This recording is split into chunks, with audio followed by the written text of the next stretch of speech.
Bapak Ibu saudara-saudara yang dikasihi dan diberkati oleh Tuhan, bacaan Alkitab sebagaimana bacaan RCL atau Revised Common Lectionary yang dipakai oleh Gemis Jemaat Immanuel Keling Balikumara, yaitu saya memilih dari Injil Lukas pasal 20 ayat 27 sampai ayat yang ke-38. Saya mengajak kita untuk membaca secara bersama-sama. Mari kita mulai. Lembaga Alkitab memberi judul Pertanyaan Orang Saduki tentang Kebangkitan. Maka datanglah kepada Yesus beberapa orang Saduki yang tidak mengakui adanya kebangkitan.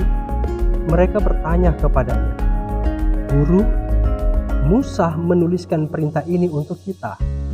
Jika seorang yang mempunyai saudara laki-laki mati, sedang istrinya masih ada, tetapi ia tidak meninggalkan anak, saudaranya harus kawin dengan istrinya itu dan membangkitkan keturunan bagi saudaranya itu. Adalah 7 orang bersaudara.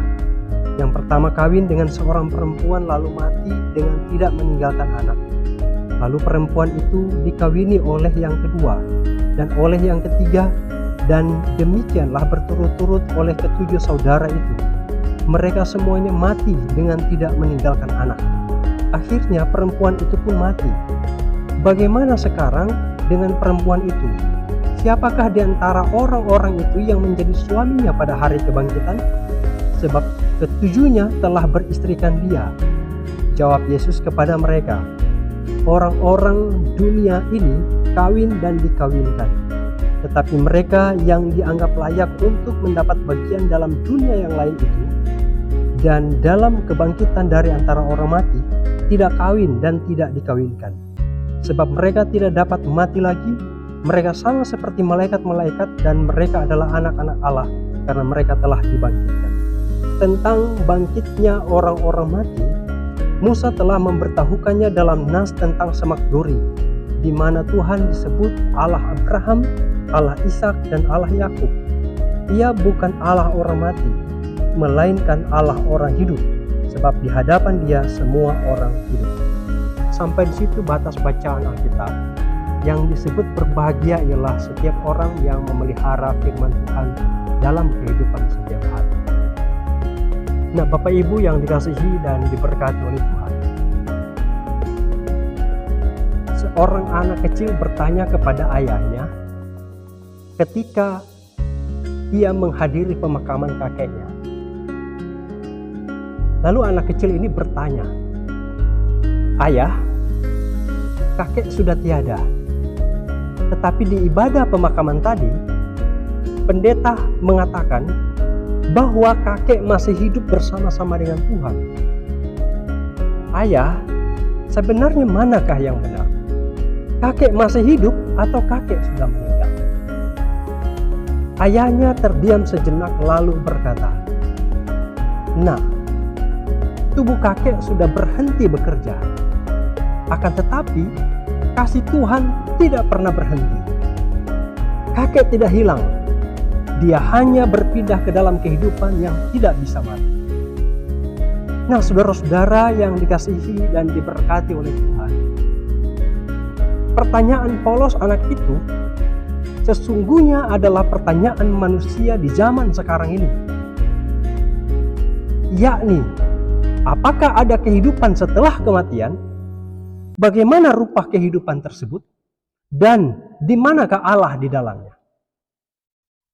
Pertanyaan seperti inilah juga diajukan oleh orang Saduki kepada Yesus, sebagaimana yang kita baca di dalam bacaan tadi, yaitu Injil Lukas pasal 20 ayat 27 sampai ayat yang ke-38.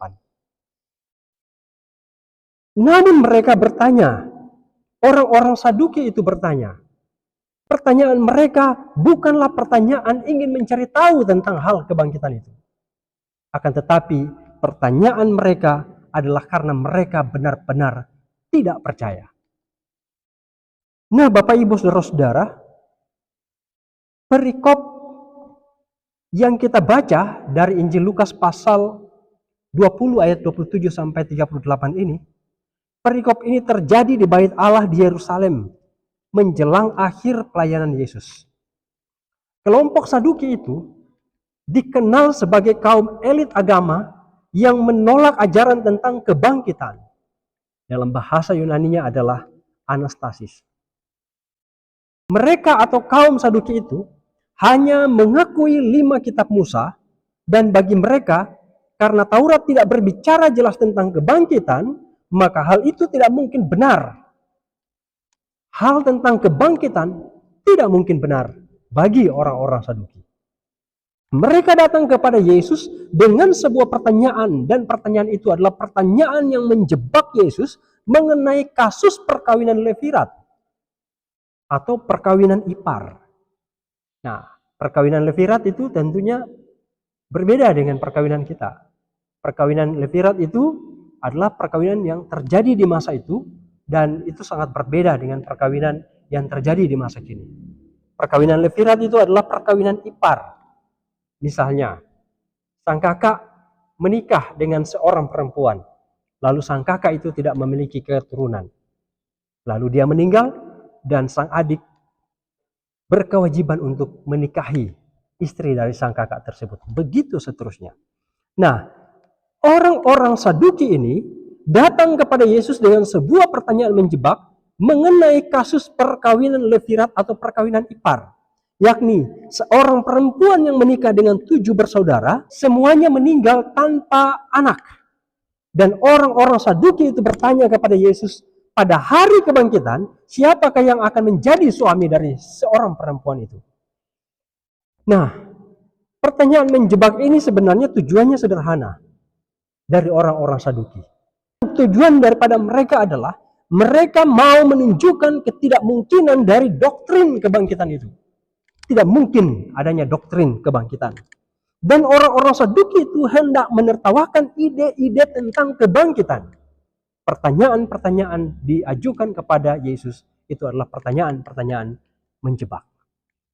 Nah, Bapak Ibu Saudara-saudara, mari kita perhatikan bacaan kita ayat 27 dalam bacaan kita saat ini. Ayat 27 dicatat begini. Maka datanglah kepada Yesus beberapa orang Saduki yang tidak mengakui adanya kebangkitan.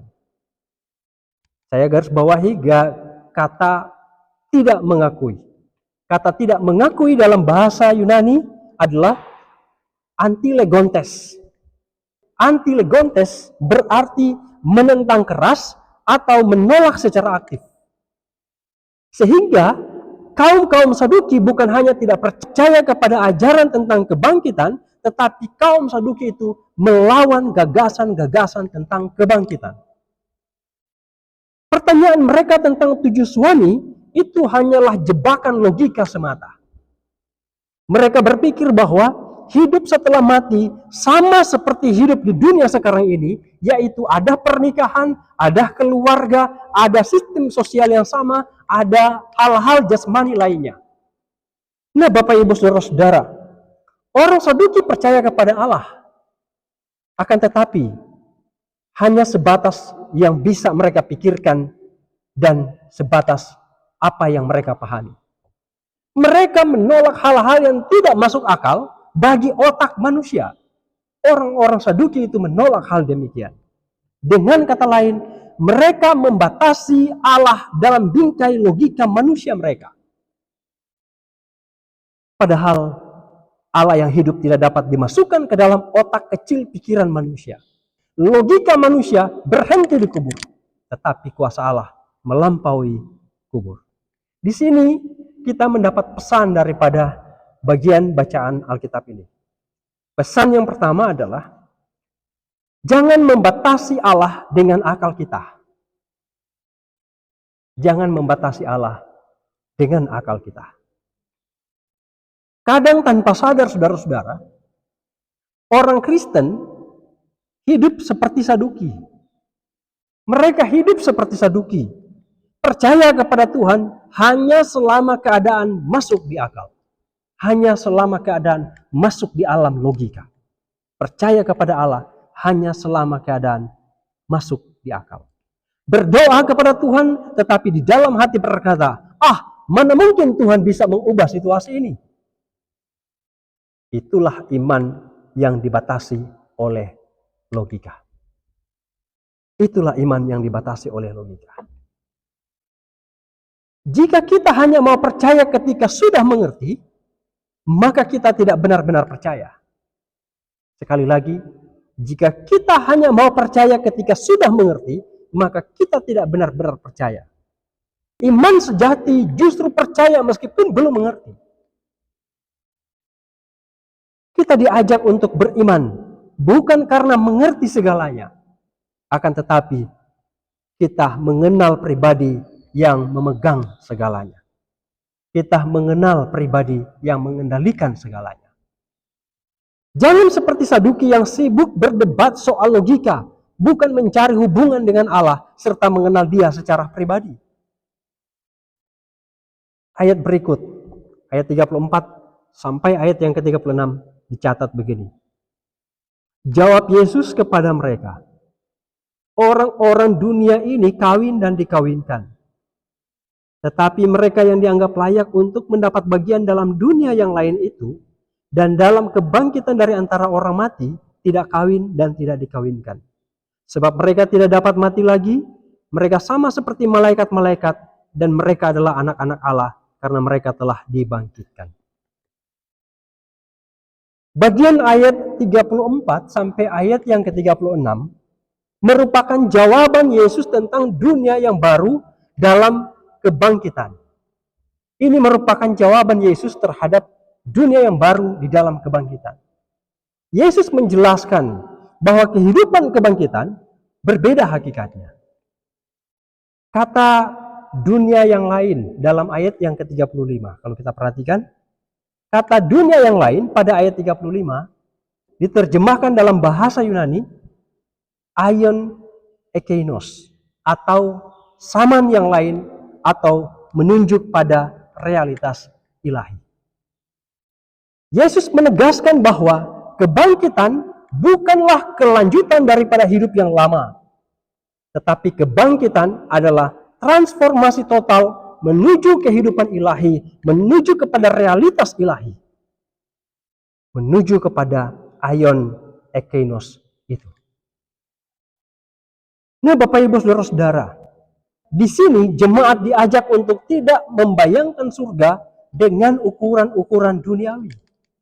Kita sekalian sebagai orang-orang yang percaya diajak untuk tidak membayangkan surga dengan ukuran-ukuran duniawi kita. Yesus menegaskan bahwa dunia yang akan datang itu, dunia sesudah kematian itu, dunia aion ekeinos itu adalah dunia di mana tidak ada lagi pernikahan jasmani sebagaimana dicatat pada ayat yang ke-35, tidak adanya lagi kematian sebagaimana dicatat pada ayat 36, dan mereka hidup seperti malaikat, yaitu di dalam kemuliaan dan di dalam kekekalan. Ayat selanjutnya, ayat 37 dan ayat yang ke-38 dicatat. Tentang bangkitnya orang-orang mati, Musa telah memberitahukannya dalam nas tentang semak duri, di mana Tuhan disebut Allah Abraham, Allah Ishak, dan Allah Yakub. Ia bukan Allah orang mati, melainkan Allah orang hidup, sebab di hadapan Dia semua orang hidup. Bapak Ibu Saudara-saudara yang dikasihi dan diberkati Tuhan, di sini Yesus memakai contoh dari kitab Musa, yaitu Keluaran pasal 3 ayat yang ke-6. Nah, sebagaimana orang-orang Saduki itu menjebak Yesus dengan Taurat, maka Yesus juga memberikan jawaban kepada mereka dengan contoh-contoh yang diambil dari kitab Musa, yaitu Keluaran pasal 3 ayat yang ke-6. Ini adalah bagian yang diakui oleh orang Saduki. Nah, ia menegaskan bahwa Allah memperkenalkan diri kepada Musa bukan sebagai Allah yang pernah menjadi Allah Abraham, Ishak, dan Yakub, tetapi sebagai Allah yang masih menjadi Abraham, Ishak, dan Yakub. Allah bukanlah Allah yang pernah menjadi. Kalau pernah menjadi, itu berarti sekarang sudah tidak lagi. Tetapi di sana mau menegaskan bahwa Ia bukan Allah yang pernah menjadi Allah Abraham, Ishak, dan Yakub, tetapi Ia adalah Allah yang masih menjadi Allah Abraham, Ishak, dan Yakub. Artinya, Abraham, Ishak, dan Yakub masih hidup di hadapan Allah, walaupun mereka sudah mati secara jasmani. Nah, Bapak Ibu Saudara-saudara, di sini Yesus mau mengajarkan bahwa kebangkitan bukan sekedar doktrin, tetapi sebuah realitas hubungan yang terus berlangsung antara Allah dengan umatnya. Allah yang hidup tidak mungkin berelasi dengan yang mati. Itu catatan ayat yang ke-38. Itu artinya saudara-saudara, selama Allah masih hidup, maka umatnya pun hidup bersama-sama dengan dia. Itulah Allah orang hidup yang terus bekerja di dalam sejarah umat manusia sampai sekarang. Oleh karena itu Bapak Ibu Saudara-saudara, bagian firman Tuhan ini atau kisah orang Saduki ini sebetulnya bukan hanya perdebatan teologis di masa lampau, di masa yang sudah lewat. Akan tetapi ini merupakan cermin bagi kita semua yang hidup di masa kini, bahwa seringkali iman kita juga dibatasi oleh logika manusia. Dibatasi oleh logika manusia. Kita percaya kalau masih bisa dihitung, kita berharap kalau masih terlihat mungkin, kita berdoa kalau masih terasa masuk di akal. Namun hari ini, Tuhan Yesus mengingatkan kita semua. Tuhan Yesus mengingatkan kita. Iman yang sejati bukanlah iman yang bisa dijelaskan, tetapi iman yang bersandar kepada Allah yang hidup. Nah, saudara-saudara, janganlah membiarkan akal membatasi kuasa Allah di dalam kehidupan kita. Ketika kita berhadapan dengan hal-hal yang tampak mustahil, entah itu penyakit, entah itu masalah keluarga, entah itu kekurangan dalam kehidupan, entah itu pergumulan lain-lain, ingatlah akan Allah yang hidup yang tetap bekerja dengan caranya yang ajaib. Sebagai ajakan iman yang terakhir, hari ini Tuhan Yesus memanggil kita untuk mempercayakan seluruh kehidupan kita kepada Allah yang hidup. Kalau dulu kita sering berkata, aku percaya tapi rasanya tidak mungkin, maka mulai hari ini, marilah kita berkata, aku percaya sebab bagi Allah yang hidup tidak ada yang mustahil. Nah, Bapak Ibu Saudara-saudara, lanjutkanlah kehidupan kita di dalam keberimanan kuasa Allah yang tidak terbatas. Jangan batasi Allah dengan logika manusia, sebab Dia Allah yang hidup yang berkuasa melampaui logika manusia. Tuhan Yesus memberkati kita semua. Amin.